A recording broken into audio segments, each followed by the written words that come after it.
Saudi-Arabien, bekannt von so tollen Meldungen aus den Nachrichten wie Saudi-Arabien gibt Tötung von Journalist Khashoggi zu, aber auch Saudi-Arabien richtet an einem Tag 81 Menschen hin, ist in der Wrestling-Bubble mal wieder in aller Munde. Dieses Vorzeigeland in Sachen Nächstenliebe und Toleranz soll sich mit Vince McMahon nach übereinstimmenden Berichten über einen Verkauf an die Saudis der WWE geeinigt haben.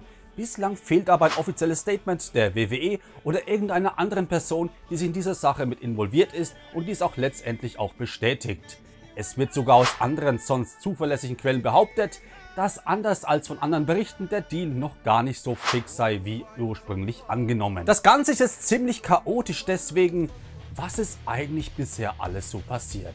Nachdem es die Meldung gab, dass Vince McMahon zurück in der WWE ist, kamen auch wieder Gerüchte auf, dass er jetzt plant, den WWE-Verkauf voranzutreiben und jetzt auch final einen Käufer zu finden. Gestern Abend veröffentlichte dann Stephanie McMahon einen Tweet, in dem sie ihren Rücktritt bekannt gab und ihre ursprünglich geplante Pause wieder fortsetzen möchte.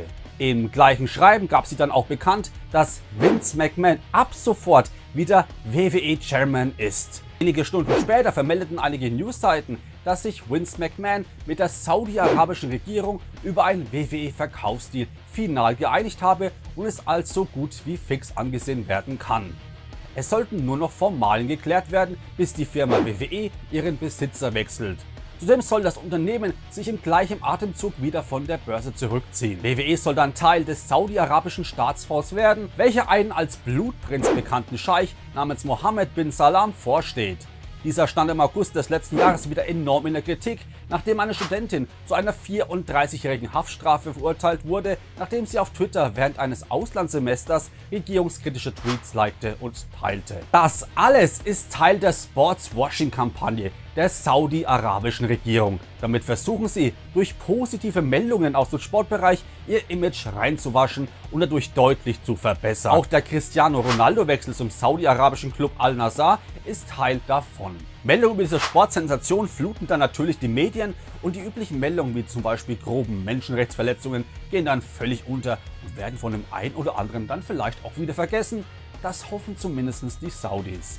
Die Fußball-WM in Katar war übrigens ebenfalls Teil einer solchen Kampagne, dieses Mal halt nur von einem anderen Golfstaat, nämlich von Katar. Dass die Fans dann natürlich mehr als aufgebracht sind, ist jetzt nicht wirklich verwunderlich. Ich habe euch mal auf Twitter nach eurer Meinung zu diesem möglichen Deal gefragt und diese waren eigentlich durchgehend mehr als negativ. Schreibt doch auch mal in die Kommentare eure Meinung, würde mich sehr interessieren. Auf jeden Fall schrieb zum Beispiel Maxwell auf Twitter Folgendes: Dass man vorhatte, die WWE zu verkaufen, ist ja schon lange kein Geheimnis mehr gewesen. Aber dass man wirklich an die Saudis verkauft hat, ist in meinen Augen einfach nur noch ein Tritt in die Eier. Auch Aaron ist da ähnlicher Meinung. Sehr schlechte Entscheidung. Eine so große Firma an ein so problematisches Land zu verkaufen, ist sehr kritisch. Ich denke, das ist das Ende der WWE und sehr viele WWE-Wrestler werden die Firma genau wegen diesem Verkauf verlassen.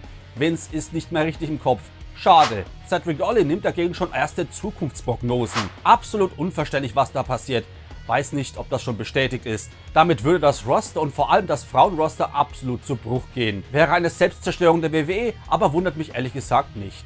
Aber sind diese Befürchtungen, dass die Frauendivision zugrunde gehen wird, aber auch andere einschneidende Änderungen überhaupt berechtigt? Ich bin der Meinung, erstmal nicht. Klar werden einige Wrestler darüber sehr erbost sein, wenn nicht sogar ein großer Teil des Kaders. Einige werden wahrscheinlich dann auch die WWE aus moralischen Gründen verlassen.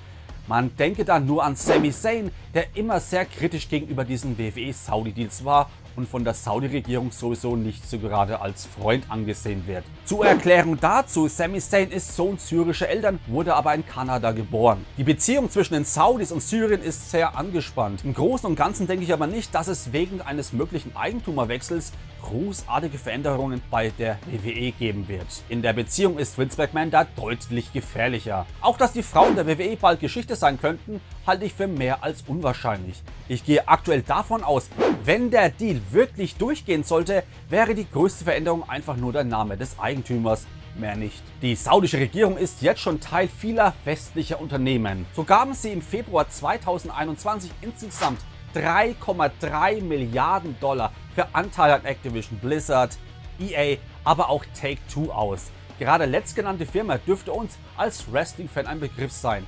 Take-Two ist der Mutterkonzern von Rockstar Games aber auch 2K, welche für die jährlichen WWE Games verantwortlich sind. In Zukunft möchte man noch weitere 37,8 Milliarden Dollar in die Gaming-Industrie stecken. Wenn sich das jetzt alles so bestätigt, kann man meiner Meinung nach da erstmal beruhigt sein. Die Saudis investieren, so wie der Name des Fonds schon sagt, nur ihr Geld und versuchen dadurch es zu vermehren. Da die saudi-arabischen Werte und Gepflogenheiten in westlichen Unternehmen wie der WWE durchzusetzen, würde allen Parteien nur schaden, was auch heißt, dass sie Geld verlieren würden.